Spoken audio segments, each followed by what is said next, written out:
Hello everyone, আসসালামু আলাইকুম। আজকে আমি নারকেল দিয়ে হাঁসের মাংস রান্না করে দেখাবো।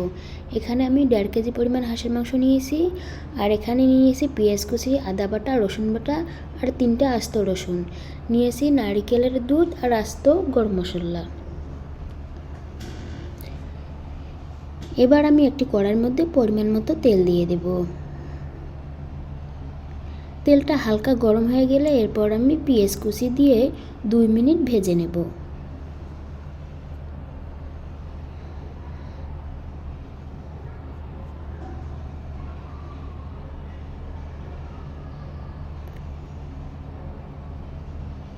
দুই মিনিট হয়ে গেলে এখানে আমি আস্ত গরম মশলাগুলো অ্যাড করে দেব।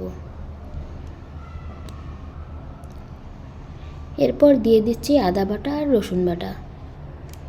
এগুলো একটু হালকা করে ভেজে নেব যাতে কাঁচা গন্ধটা চলে যায়।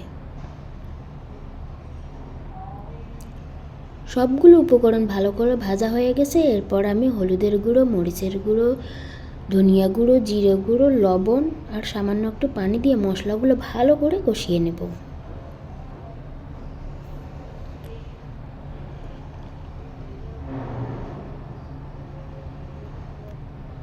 মশলাগুলো ভালো করে কষানো হয়ে গেছে। এরপর আমি হাঁসের মাংসগুলো দিয়ে ভালো করে নেড়ে চেড়ে নেব।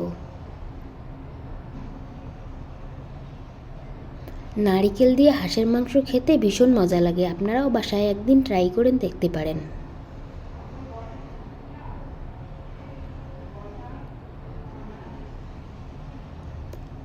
হাঁসের মাংস থেকে যে পরিমাণ পানি বেরোবে ওটাই দিয়ে ভালো করে আমি কষিয়ে নেব।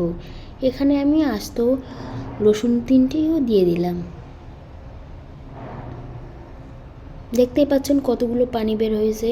এটা দিয়েই ভালো করে কষিয়ে নেব।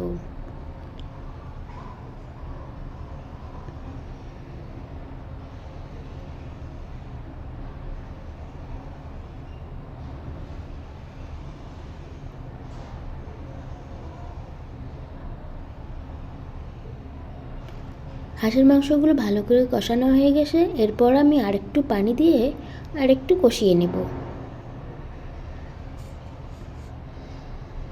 দেখতেই পাচ্ছেন কি সুন্দর কালার এসেছে।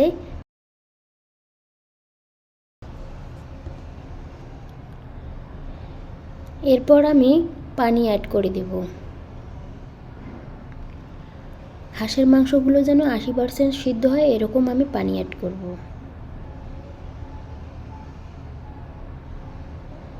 এবার ঢাকনা দিয়ে 20 মিনিটের মতো রান্না করে নেব।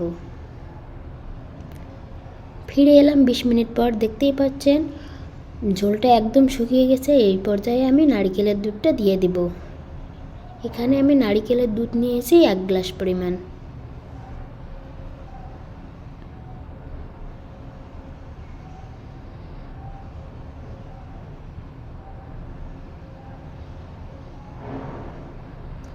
এই নারকেলের দুধটা দিয়ে আমি আর 20% সিদ্ধ করে নেব।